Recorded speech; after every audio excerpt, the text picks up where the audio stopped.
Alright everybody, let's see if this works. But today I went to the feed and seed store and I was thinking about getting some more fertilizer. Instead I got this pelletized lime right here. You push down, it makes your soil less acid. A lot of people says it sweetens everything up. I don't know about that. But what it does is it brings your soil, if you got acid soil, it brings the pH up. Is that what I said? Yeah, it brings it up. And we really need that around here because you get it. Anyway, the owner of the feed and seed store, the reason I got this is because we were just talking about prices of fertilizer, and I right before I was gonna leave, I said, wait, how much is the lime, your pelletized lime? And he goes, it's still $7 change. I said, whoa, really? I said, I think I'm gonna take some of that right now. And he goes, all right. He didn't have a whole heck of a lot of it. And then he gave me this, well, his worker gave me this one free because it was busted open. He said, one free, you know. He didn't speak much English, so I said, sure. I always give him a tip or something for helping me load it. So he gave that bag to me. They wasn't gonna be able to sell it anyway. So I got 11 bags of this stuff for a little bit over $7 a bag, and then I got one free, and you know, I think I gave him $2 or $3 and, you know, helped me load it on the truck. But what I was gonna get at is the prices of the fertilizer. I decided to hold off because I got a lot of fertilizer. But with one of the fertilizers, I'll go through them each.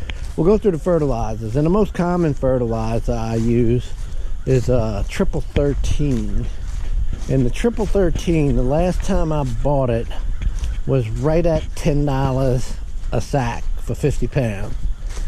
So I asked him how much it was this time, and I was expecting some pretty high numbers, you know. Let me see if I can get this light to come on. Y'all, this light gives me fits. I need to change it out and put something in here that works. There we go. So boom, let there be light. And there is. See, this is another thing I stockpiled. I don't think I showed that yesterday. Peat moss. I keep a bag of it in reserve. So triple 13 right there.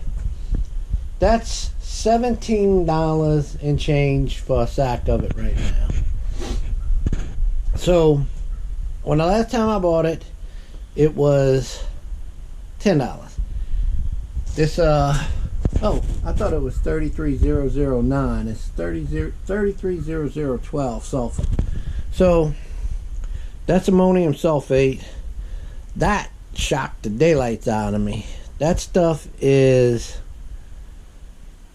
last time I bought it, I think I paid right around $11 a sack for it. $23 a sack right now for ammonium sulfate. That's insane. That's the stuff you want to put on, you know, on onions and probably corn a lot. Crazy. Again, another crazy one. 824.24. This stuff right here. That stuff right there. Last time I bought it, I want to say I paid around $11 or $12 a sack. It's $23 or $24 a sack this time. He said, I forgot exactly, but it's $23 or $24 a sack. I got a few of those. And under there, I'll have to show it. I got a bag open of this stuff. Nursery blend. And he sold two different kinds of that. He sold the Osmocote, and then I don't like that. And then he said he's switching back to this brand because everybody wants this one. So it's 1366. I thought it was 1377. But see, the reason it's so expensive, it has all these micronutrients in there. If you look at that. And this is what's called a nursery blend. Anyway, last time I bought that was $23 a sack. he said they don't even have it in stock right now, but he's gonna order some, and he expects it to be north of $33 a sack now. So whoa, I mean, I told him I'm gonna come by and get a sack of that because I want to have a little bit of that on hand, but you don't need much of that. But anyway, woo, man, fertilizer prices, oh, the fertilizer prices are going off the chart. They're off the chain now. So and a lot of people in the comments of BP Earthwatch's videos were talking about it, because he talked about the plant that just caught on fire. So did Alaska Prepper talk about it. And some people are saying they can't even find fertilizers in their stores. So that's kind of frightening. I don't know if that's true or not, but you can see I put some of that nursery blend, just a little bit of it in there. You can kind of see it in the, I decided to get some of that micronutrients in there. I don't put too much. You don't have to put too much. And then this bed garden like this, you really can concentrate your fertilizer. You don't have to put too much. And this soil I have is composted and it's fertilizing because I'm doing that hugelkultur. So it really does make its own fertilizer. I might even put too much in this one with the garlic, because that might be burned from fertilizer. So I'm just gonna hold off on it, because all that yellow, that ain't no good. And the onions, they love that ammonium sulfate. You got to put that in there. But you do have, you gotta, like right now it's probably a triple 13 time for them. You need to have that balance. And then right before they're gonna bulb up, you really want to get them one more good shot with that ammonium sulfate. Look at this beautiful head of cauliflower. I will be picking that very, very soon, because while it's like 70 degrees right now, tomorrow is going to be a hot day, and then back to sub-freezing temperatures for us, and it's going to last for a long time. What they showing, all these are heading up. See, it's the right temperature for all this right now. Great. Here comes the broccoli. Very nice, yes, looking good. And Brussels sprouts, they take forever, but here comes the cold temperatures, y'all. Anyway, back to the issue. Fertilizer. We used to put thousands of pounds of fertilizer when we make, see that little bitty food plot I made right there for the deer? When we used to put something like that down, it would be no thing for me to go and spread, I don't know, just from there to over there. This is where it starts, and way over there is where it ends. I don't know, I'd probably put at least 2 sacks of fertilizer down. That'd be about 100 pounds. I wouldn't care back then in the day. And I'd throw several hundred pounds of lime down on that. Not no more. No way. We ain't doing that no more. We're gonna conserve, and we're also gonna multitask our types, our ways. See how I got these compost piles going right here? I got one that's usable. I almost used it all up. I had several. I had probably about four different compost piles that were usable, and this is all I got left after filling up all those raised beds and putting some in my garden. And I filled up 2 other raised beds for a neighbor that I wanted to help out.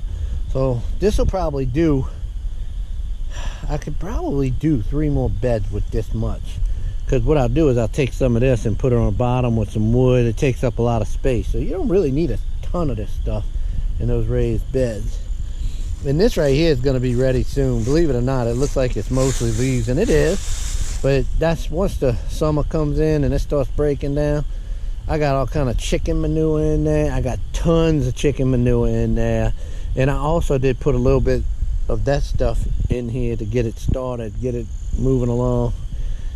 So it's gone, and it's got tons of grass clippings up in there. You just can't see them because they underneath from last growing season, the time when the grass, I was cutting grass. So that's way up underneath there, and then the leaves are from the fall we've been collecting.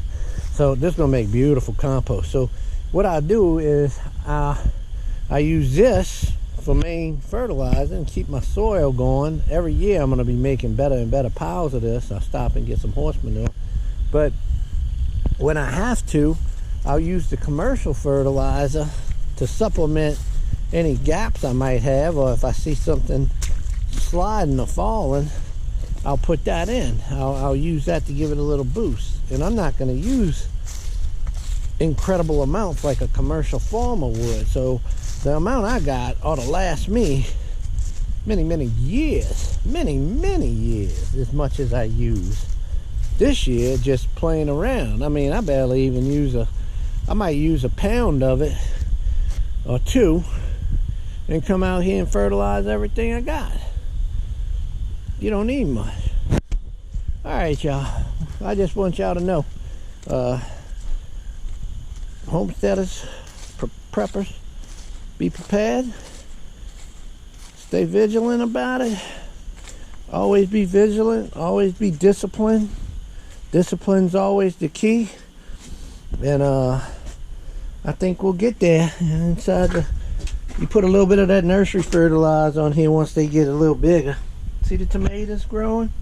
Not too bad, not too bad. The celebrities, the super beefsteaks, and most of the mortgage lifters didn't come up. One mortgage lifter came up right there. That's crazy. So I went to the store, and while I was getting that, I was checking out those fertilizer prices and stuff. I decided to get a couple more bags of seeds.